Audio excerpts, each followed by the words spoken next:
العاشرة مساء بتوقيت أسمر المحلي. مشاهدينا في كل مكان، نشرة الأخبار نقدمها من تلفزيون دولة إرتين، نستهلها بالعناوين.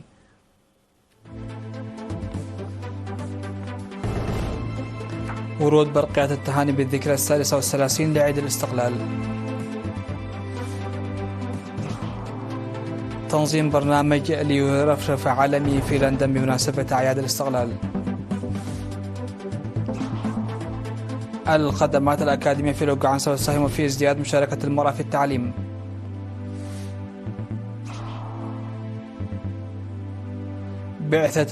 بعثة الاتحاد الأوروبي لتدريب الجيش في مالي تغادر البلاد. زعيم كوريا الشمالية يشرف على تجربة صاروخية جديدة.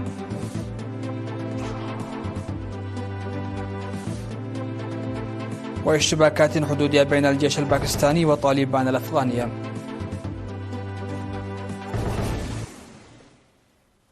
أهلا بكم إلى تفاصيل النشرة. بعث رؤساء تشاد وزامبيا وزيمبابوي وسنغافورة ببرقيات تهنئة لشعب وحكومة إريتريا بمناسبة الذكرى الثالثة والثلاثين لاستقلال البلاد. وعرب رئيس جمهورية تشاد الجنرال محمد إدريس ديبي ورئيس جمهورية زامبيا هاكايد شتليما ورئيس جمهورية زيمبابوي إمرسن منانغاغوا ورئيس سنغافورة تارمان أعربوا عن تمنياتهم بموفور الصحة للرئيس سياس أفورقي والرخاء والازدهار للشعب الإريتري. وأوضح الرؤساء في برقياتهم الرغبة لتطوير علاقات بلدانهم مع إريتريا.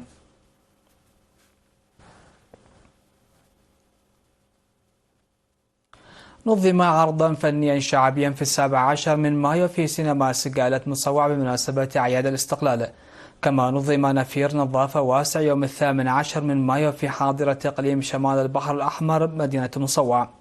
جرى نفير النظافة بمشاركة سكان 3 ضواحي وعمال المؤسسات الحكومية في أحياء ختمية وأماتري وحطملة وطوالة وداخل مصوع وقرار وكذلك شاطئ البحر. هذا وقد بدأت احتفالات أعياد الاستقلال في مصوع من 15 من مايو على مستوى إدارات الضواحي، وسينظم الاحتفال الرسمي على مستوى إقليم شمال البحر الأحمر يوم 23 من مايو.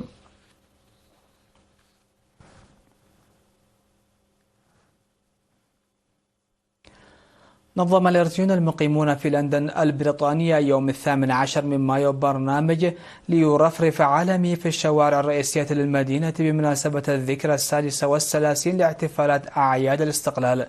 عكس برنامج ليرفرف عالمي المنظم ضمن احتفالات أعياد الاستقلال في الداخل والخارج عكس القيم المتحضرة للشعب الإريتري واعتزازه باستقلاله وعلمه والبطولات الإعجازية المتواصلة. وجال الإريتريون في لندن حاملين العلم باعتزاز وفخر ومؤدين الأناشيد الوطنية. وقد تم توزيع منشورات بالمناسبة توضح مضمون الاستقلال بالنسبة للشعب الإريتري.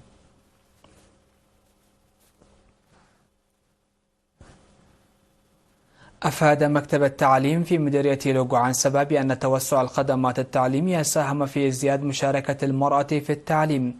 وأوضح مسؤول المكتب الأستاذ صحيح برهانة بناء 17 مدرسة ابتدائية و10 مدارس متوسطة و3 مدارس ثانوية بعد الاستقلال ليصل عدد الطلاب إلى أكثر من 11,500 وازدياد الطالبات بنفس المستوى. وبلغت المشاركة في المرحلة الثانوية لنسبة 50%. وأشاد بمبادرات سكان قرى سلالة ودناقول وعد والحساب وملزناي وديدا للتخفيف من مصاعب قلة الفصول الدراسية وبعد المدارس. وذكر مدير مدرسة دعرة الثانوية الأستاذ دانيال تخليت أن نسبة مشاركة المرأة في المدرسة وصلت إلى 60% في العام الدراسي 2023-2024. وقال إن مساهمة السكان بشكل كبير في التخفيف من مشكلة المياه والمشاكل المرتبطة بها في المدرسة خلق بيئة مناسبة خاصة للنساء، موضحا بأن التطور المحرز في مشاركة المرأة في التعلم نتاج الاستقلال وسياسة العدالة الاجتماعية.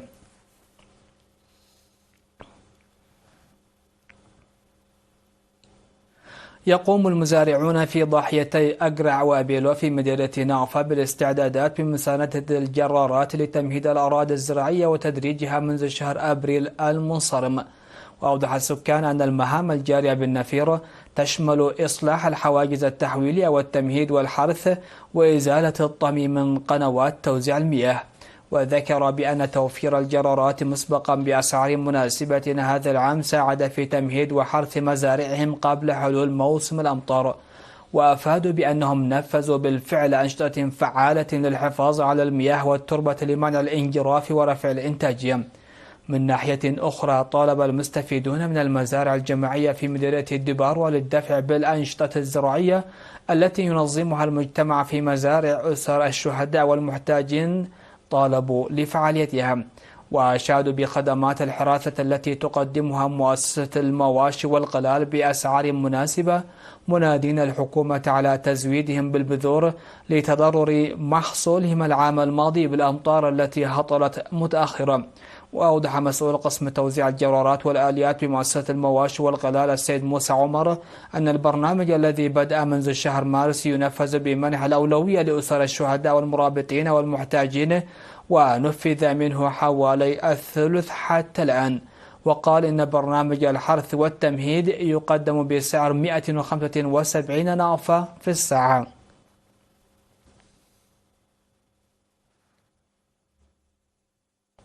استشهد في 18 من مايو المناضل فقاد كفلو ولد ميكائيل معاق الحرب عن عمر يناهز 83 عاما جراء مرض ألم به.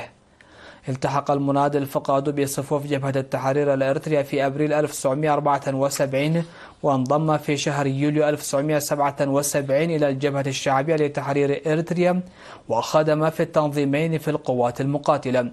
المناضل فقاد كفلو متزوج وأب ل5 أبناء، وقد وري جثمانه الثرى عصر اليوم في مقبرة الشهداء بالعاصمة أسمرة.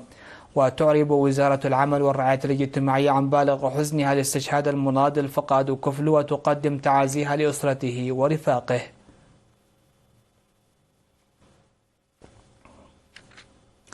مشاهدينا الأكارم، كانت هذه الأنباء على الصعيد المحلي. فاصل قصير ومن ثم نتابع الأنباء على الصعيد العالمي.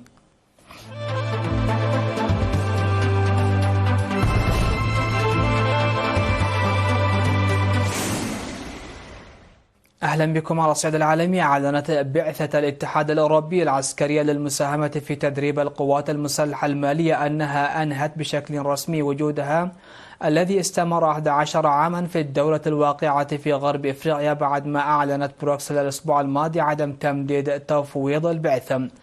ووصلت بعثة الاتحاد الأوروبي إلى مالي في العام 2013 بهدف تدريب القوات المسلحة في الدولة الإفريقية في مواجهة الهجمات الإرهابية التي يشهدها البلد منذ العام 2012. وتألفت البعثة من نحو 700 جندي من قرابة 20 دولة أوروبية قبل تخفيض عديدها بشكل كبير جراء توترات دبلوماسية بين باماكو وشركاء غربيين. وفي 8 مايو أعلنت المفوضية الأوروبية عدم تمديد تفويض البعثة نظرا إلى تطور الوضعين السياسي والأمني في البلد.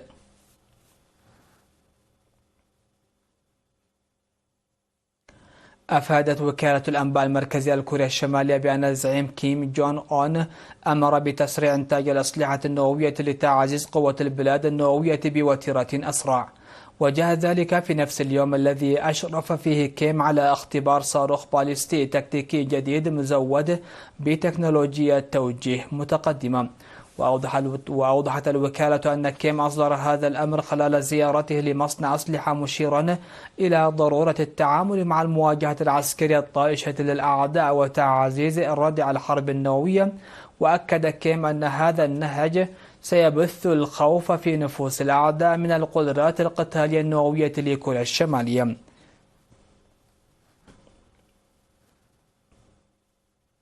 استمرت الاشتباكات العنيفة الدائرة بين قوات حرس الحدود الباكستانية ومقاتلي حركة طالبان الأفغانية، وذلك لليوم الخامس، ما أسفر عن مقتل وإصابة عدد من المدنيين والجنود في الجانبين وفق ما نقلته وكالة الأنباء الألمانية.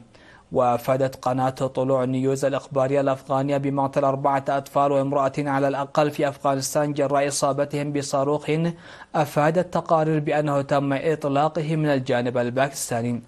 وأفادت مصادر متعددة لوكالة الأنباء الألمانية بأن 4 جنود على الأقل من قوة باكستانية شبه عسكرية أصيبوا في اشتباكات على الحدود مع مقاتلي طالبان في منطقة كورام في وقت سابق من الأسبوع الحالي.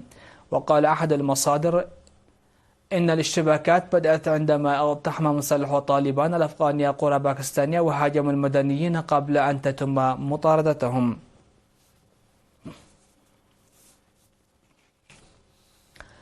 الخبر الأخير في هذه النشرة: أجلي مئات الأشخاص وأوقف العمل في محطة لتوليد الطاقة الكهربائية جنوب غرب ألمانيا، وذلك من جراء فيضانات وأمطار غزيرة حسب ما أعلنت السلطات ووسائل الإعلام.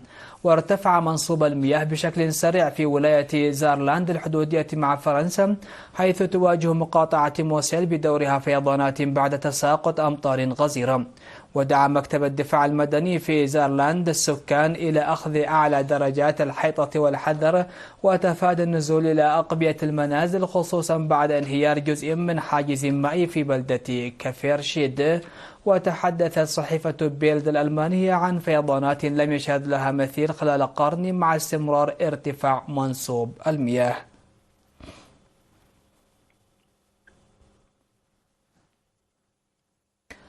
مشاهدينا الأكارم، نختم نشرة هذا المساء بالتذكير بأهم وأبرز العناوين.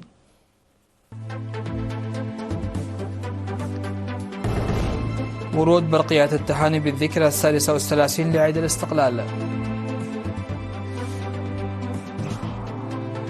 تنظيم برنامج ليرفرف عالمي في لندن بمناسبة أعياد الاستقلال. الخدمات الأكاديمية في لوغعانسا تساهم في ازدياد مشاركة المرأة في التعليم.